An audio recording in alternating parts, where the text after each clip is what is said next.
बंधू प्रसूत प्राप्त कीर्तन रूपी सेवेकरता निवडलेला अभंग.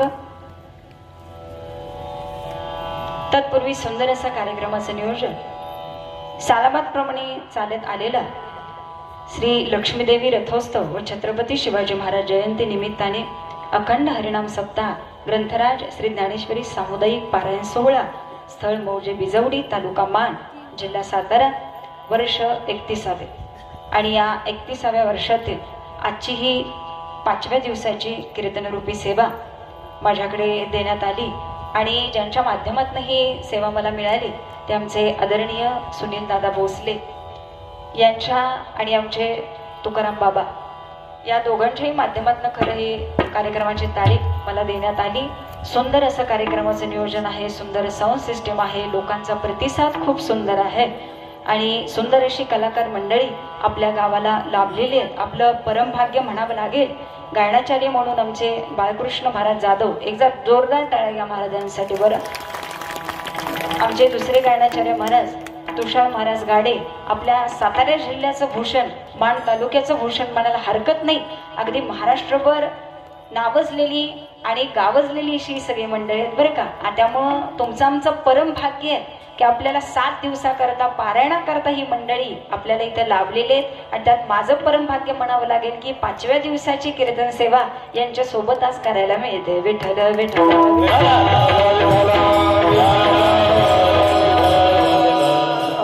आमचे मृदंगाचार्य माऊली महाराज पंढरपूरकर आणि आता सुंदर जे मृदंग वाजवत आहेत हबब शशिकांत महाराज मोरे भालवडी, त्या महाराजांसाठी सुद्धा एकदा जोरदार टाळ्यावर. आज भरपूर टाळ्या वाजवा महाराज. का? कारण आज फक्त कौतुकाचा दिवस आहे असं म्हणायला हरकत नाही. का? कारण कलेची किंमत, गायकीची किंमत, महाराजांच्या ज्ञानाची किंमत, महाराज कुणीही असू द्यावं, मोठे असले छोटे असले तर हा प्रत्येकाचा आपापला भाव आहे. परंतु भगवंताच्या नामाशिवाय आणि देवाशिवाय तरी तो राहून कोणी बोलू शकत नाही. त्यामुळे देवाचं सुंदर असं भजन करायचे, सुंदर असं कीर्तन श्रवण करायचंय, सुंदर भजनाचा आनंद घ्यायचा आणि भजनामध्ये हाताने टाळी वाजवायचे आणि मुखाने जेवढं नामस्मरण करता येईल महाराज तेवढाच नामस्मरण करायचंय. विठ्ठल विठ्ठल.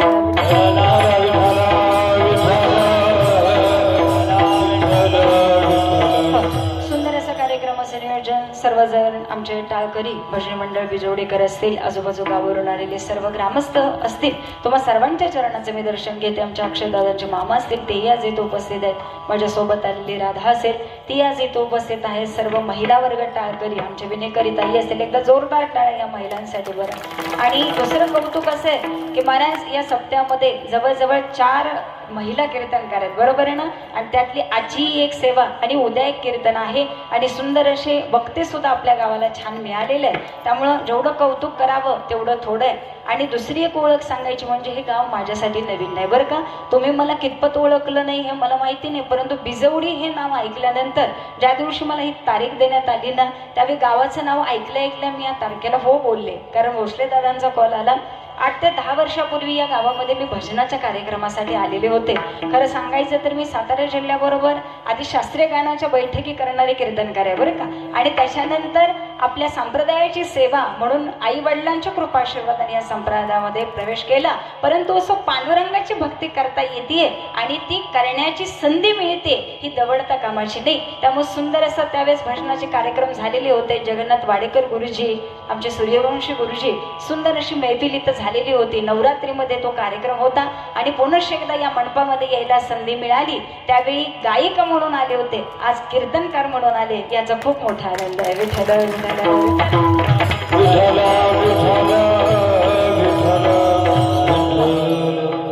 प्रस्तुत प्राप्त कीर्तन रूपी सेवेकरता निवडलेला अभंग. जगद्गुरु जगदमान्य देहू निवासी वैराग्याचे परममूर्ती माझे जगद्गुरु तुकोबराय यांचा 4 चरणाचा मनाचा महिमा व्यक्त करणारा साधक असो, प्रपंच करणारा भक्त असो, परमार्थ करणारा साधक असो, महाराज आज प्रपंच करायचा झाला, परमार्थ करायचा झाला तर त्याच्यात एक महत्वाची एक वस्तू म्हणायला हरकत नाही, ते म्हणजे आपले चित्त. या मनाला गोड अशी शिकवण देण्याकरता हे मन कुठं लीन करावं आणि एकदा का हे देवाच्या भजनामध्ये तल्लीन झालं तर महाराज आपला परमार्थही साध्य होतो आणि आपला प्रपंचही साध्य होतो. विठ्ठल विठ्ठल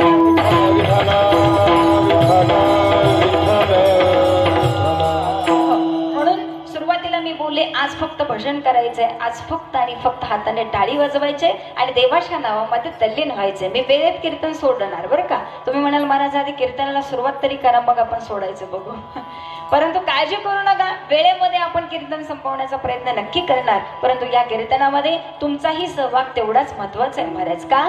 कारण कीर्तनामध्ये श्रोता आणि वक्ता दोघांचा ज्यावेळी समन्वय साधला जातो, दोघांची भक्ती एकत्रित येते ना, त्यावेळी महाराज हा आनंद भगवंतापर्यंत पोहोचवण्यासाठी भरपूर कामी येत असतो. आणि या आनंदाच्या पुढं आणखी तुम्ही संसारामध्ये आनंद कोणता मिळवणार महाराज. आणि याच मनाला या आनंदाची प्राप्ती करून देण्याकरता जगद्गुरु तुकोबरायांनी स्वतःच्या मनाला गोड उपदेश केला. तो उपदेश म्हणजे आजचा अभंग. विठ्ठल विठ्ठल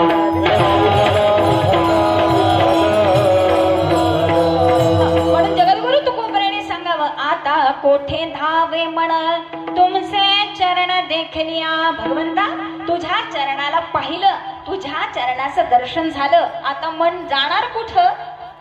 जसं आम्हाला कळालं की आम्हाला बिजवडीमध्ये जायचंय महाराज, मनाला माहितीये मला बिजवडीमध्ये पोहोचायचंय. गावामध्ये आलो, पाटी वाचली बिजवडी नावाची. आता मनाला ग्वाही दिली, आम्ही बिजवडीमध्ये पोहोचलो. आता पुढं मन कुठं भटकेल का? नाही, राजवडीत गेलंच पाहिजे. नाही, आम्हाला पुढं आजूबाजूची गावं तुमची, इकडं जायचंय तिकडं जायचंय. मनाला कळालं आम्हाला जिथं पोचायचंय तिथं आम्ही पोचलो, मन स्थिर झालं. अशाच मनाची अवस्था आहे महाराज. जगद्गुरु तुकोबराय सांगतात, आम्हाला देवाची प्राप्ती करायची होती, भगवंताचे चरण बघितले, आता मन कुठं धावणार? कारण तुझ्या चरणाचं दर्शन झालं, त्याचा परिणाम असा झाला, आयुष्याचा भाग निघून गेला, आयुष्याचा क्षीण निघून गेला. आता दुसरं काय पाहिजे? अरे या दोन गोष्टी निघून गेल्यानंतर आनंद शिवाय दुसरं राहतच काय? म्हणून तुकोबराय सांगतात, आम्हाला देवाच्या नामाची गोडी लागते, देवाच्या नामाचा रस घेण्याची सवय लागली ना महाराज, तर आता ही कुणी बंद करू शकत नाही. म्हणून तुकोबराय सांगतात, खरं सुख जर आता कशामध्ये मोजायचं असेल तर ते फक्त आणि फक्त विठ्ठल नामामध्येच मोजावं लागेल. विठ्ठल विठ्ठल कारण हे मी सांगत नाही, माझ्या पदरचं काहीच नाही महाराज. तुकोबराय सांगून जातात, तुका म्हणी आम्हा जोगे विठ्ठल भोगे खरे माप. विठ्ठल नामानं आता हे मापावं लागेल आणि या जीवनाचा आनंद घेण्याकरता फक्त विठ्ठल नामाची कास धरा. हे मी सांगत नाही, जगद्गुरु तुकोबराय सांगून जातात. विठ्ठल विठ्ठल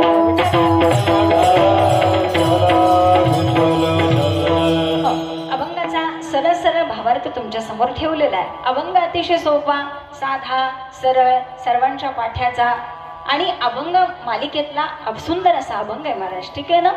कारण प्रत्येकाजवळ मन आहे, प्रत्येकाजवळ मन आहे. मन स्थिर असेल तर कार्याचं यश आम्हाला मिळत असतं. मग ते भजन असो, मग ते कीर्तन असो, अन्यथा ते आमचं कोणतंही कर्म असो. ज्याचं चित्त स्थिर झालं ना महाराज, त्यानं बऱ्याच गोष्टी साध्य केल्या म्हणून समजा. का?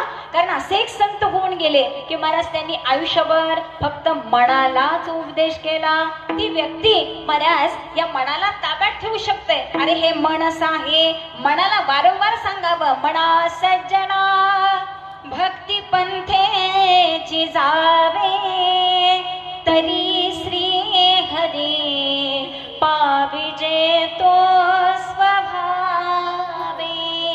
जनी निंदते सर्व सोडून द्यावे, जनी वंदते सर्व भावे करावे. जय जय रघुवीर समर्थ.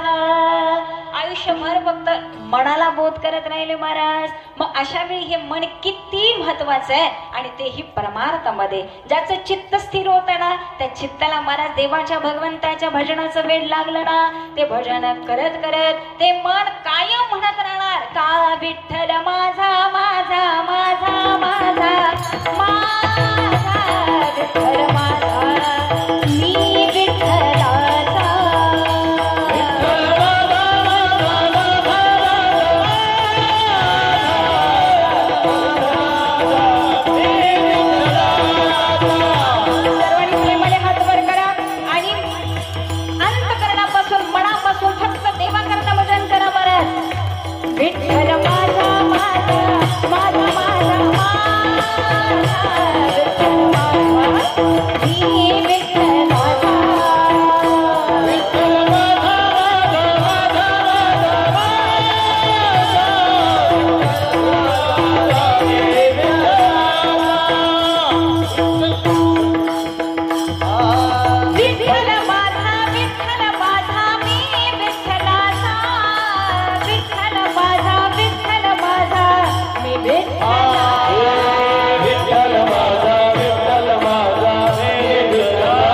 सर्वांसाठी बरं छान गाडीचा मान राखला, पांडुरंगाच्या नामाचा मान राखला. ठीक आहे ना? बरंच कारण हे मी सांगत नाही, तुकोबरायला आलेला आनंद